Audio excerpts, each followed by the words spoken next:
एबे एबे चाषी भाई मानक पई आसीछि एक बड़ सूचना। एकाठी होबा पई जाउछि राज्यर दुईटी बड़ योजना। वर्तमान प्रधानमंत्री किसान योजना एवं कालिया योजना एकाठी होबा पई जाउछंती, जहा फल कि राज्यर चाषी भाई माने राज्यर कृषक भाई मानकर दुई गुणा विकास हेई परिबो। तो कौन रही खबर संपूर्ण तथ्य मु ए वीडियो माध्यम रे दबा पई जाउछि। जानिबा पई वीडियोटी को प्रथम रु शेष पर्यंत देखंतु। तो जय जगन्नाथ बंधुगण, एमबीजे इनफॉर्मर राव एक नुआ वीडियो रे आपन समस्त को बहुत बहुत स्वागत।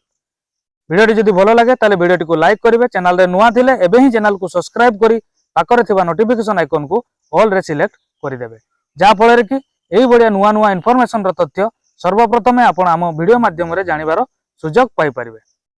तो बंधुगण, एबे कृषक मानक पई एक बड़ घोषणा करिसेंती राज्य सरकार। एणिकी राज्य सरकारक कालिया योजना, जो राज्य सरकार हमर कालिया योजना टंका दउथिले पूर्वतन सरकार जो थिला तांकर जो योजना थिला कालिया योजना, से योजना रे लाभवान हेउतबा हिताधिकारी माने वर्तमान प्रधानमंत्री किसान योजना रे शामिल हेबे। कृषक मानकर आर्थिक विकास क्षेत्र रे आउ एक पदक्षेप नैछंती बीजेपी सरकार। पूर्वरु जो चाषी भाई माने कालिया योजना रे टंका पाउथिले एवं कोनोसी कारणवशत पीएम किसान योजना रे सेमाने टंका पाई पारु नथिले, वर्तमान सेही चाषी भाई माने प्रधानमंत्री किसान योजना रे शामिल हेबे। जो चाषी भाई माने कालिया योजना रे ऑलरेडी टंका पाउथिले सेमाने वर्तमान प्रधानमंत्री किसान योजना रे शामिल हेबे एवं प्रधानमंत्री किसान योजना रु टंका पाई परिबे। कृषक मानकर आर्थिक विकास क्षेत्र रे आउ एक पदक्षेप नैछि बीजेपी सरकार। निर्वाचन समय रे बीजेपी देइतिबा प्रतिश्रुति को निर्वाचन समय रे बीजेपी जो चाषी भाई मानकर विकास पई जो प्रतिश्रुति देइतिला ताहाको एबे से पूरण करिबा आरंभ करि दैछि। एथर निर्वाचन रे बीजेपी रो नारा थिला दुई थर पद्म दुई गुण विकास।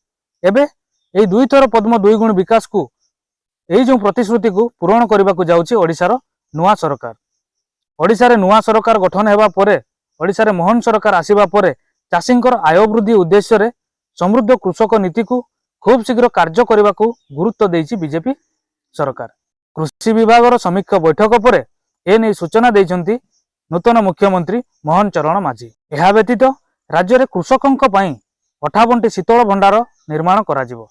प्रति सब डिविजन स्तर रे शीतल भंडार प्रस्तुत करिया पई मुख्यमंत्री सूचना देइछंती। तेबे एही समृद्ध कृषक नीति को यथाशीघ्र लागू करिया पई मुख्यमंत्री निर्देश जारी करिसंती। तो बंधुगण, एहा ही थिला आजिरो गोटे छोट अपडेट प्रधानमंत्री किसान योजना एवं कालिया योजना रो एकाठी होबा को नै। वीडियोटी जदि भलो लागे ताले वीडियोटी को लाइक करिवे, चैनल रे नुआ थिले एबे ही चैनल को सब्सक्राइब करी पाखरे थिबा नोटिफिकेशन आइकन को ऑल रे सिलेक्ट करि देबे।